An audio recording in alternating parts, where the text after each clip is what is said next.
बलूचिस्तान में बलोच लोगों की स्थिति पूरी दुनिया में चर्चा का विषय है। पाकिस्तान की हुकूमत के द्वारा बलूचिस्तान के नागरिकों पर हो रहे अत्याचारों पर निर्वासित जीवन जी रहे बलूच लोग अलग अलग मंचों पर अपनी पीड़ा उजागर करते रहे हैं। बलूचिस्तान की हालत पर हाल ही में लेखक आज़ाद सिंह राठौड़ ने अपनी पुस्तक Balochistan the Heights of operation में बलूचिस्तान से जुड़ी चिंताओं पर विस्तार से लिखा है। हमारे संवाददाता मुरारी गुप्ता की आज़ाद राठौड़ से ये विशेष बातचीत। हाल में रिलीज किताब Balochistan the height of operations काफ़ी चर्चा में है, जिसमें उन्होंने बलूचिस्तान के बारे में विस्तार से वहाँ की जियोपॉलिटिक्स, वहाँ की परिस्थितियों के बारे में लिखा है। हम उनसे बातचीत करते हैं कि इस पुस्तक में क्या खास बात है और किस तरह की चीज़ें उन्होंने इस पुस्तक में लिखी है। आज़ाद साहब, बहुत बहुत स्वागत है। क्या है आपकी नई पुस्तक में? Balochistan the Heights of operation जो बुक है, उसमें बलूचिस्तान की हिस्ट्री और उसके बाद में जो उनके आज के हालात और उनका जो मूवमेंट है वो, और उसके लिए क्या उनके लिए बेहतर कुछ हो सकता है या आगे क्या संभावना है, इसके बारे में ये पूरी बुक है।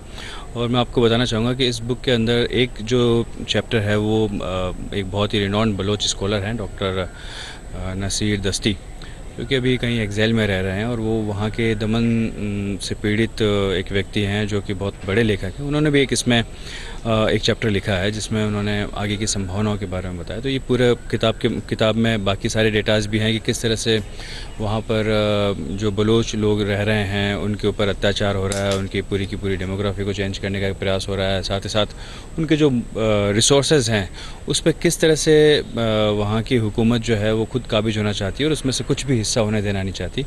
ये पूरी किताब इस बारे में है। उसी क्षेत्र में होकर चीन का जो महत्वाकांक्षी प्रोजेक्ट है, जो इकोनॉमिक कॉरिडोर जिसको बोलते हैं, उसको लेकर भारत की भी चिंताएं हैं। तो किस तरह की चिंताएं आप भारत की देखते हैं?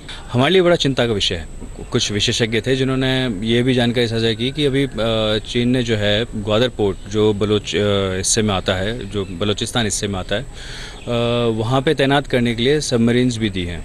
तो इसमें कोई संदेह नहीं है कि वहाँ पर तैनात होने वाली हर सबमरीन जो है वो हमारे लिए एक खतरा है।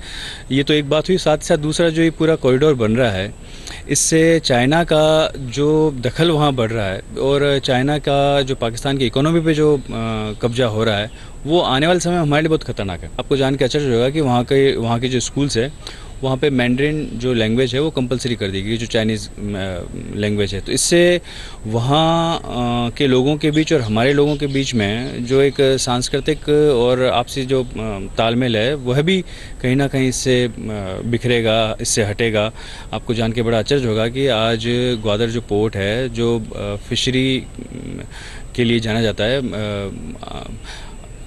वहाँ पर कोई भी बलूच जाकर जो है फिशरी नहीं कर सकता, क्योंकि वहाँ पूरी तरह से चीन काबिज हो गया और वो वही करता है और इन लोगों को वंचित रखता है।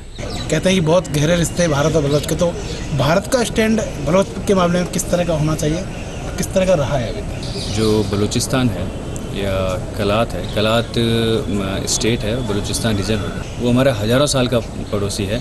क्योंकि ब्रिटिशर्स जब यहाँ पर आए तो उस समय जो हमारा ब्रिटिश इंडिया था उसका भी कलात कभी हिस्सा नहीं रहा। बलूचिस्तान का जो हिस्सा है वो कभी हमारा हिस्सा नहीं रहा, वो हमारा पड़ोसी था। यानी कि आज़ादी से पूर्व भी वो हमारा पड़ोसी था। आज़ादी के बाद में ये हुआ कि बीच में एक हम दोनों पड़ोसियों के बीच में एक पड़ोसी नया निकल के आ गया। एक नए पड़ोसी के कारण, एक नए मुल्क के आ जाने के कारण वह हम दोनों को कहीं दूर भी करता है। और साथ ही साथ हमें इस बात की ज़रूर चिंता करनी चाहिए कि हमारा पुराना पड़ोसी आज दुख में है, आज पीड़ित है, आज उस पर एक दूसरे मुल्क ने कब्जा कर रखा है। तो इसके लिए हमें बात करनी चाहिए। हमें जिन जिन फॉर्म्स पे हम लोग बात कर सकते हैं उन फॉर्म्स पे हमें बात करनी चाहिए। ये थे आज़ाद सिंह राठौड़, जो बता रहे थे कि बलोच की आज क्या परिस्थितियाँ हैं और किस तरह भारत बलोचिस्तान की मदद कर सकता है। मुरारी गुप्ता, दूरदर्शन समाचार, जयपुर।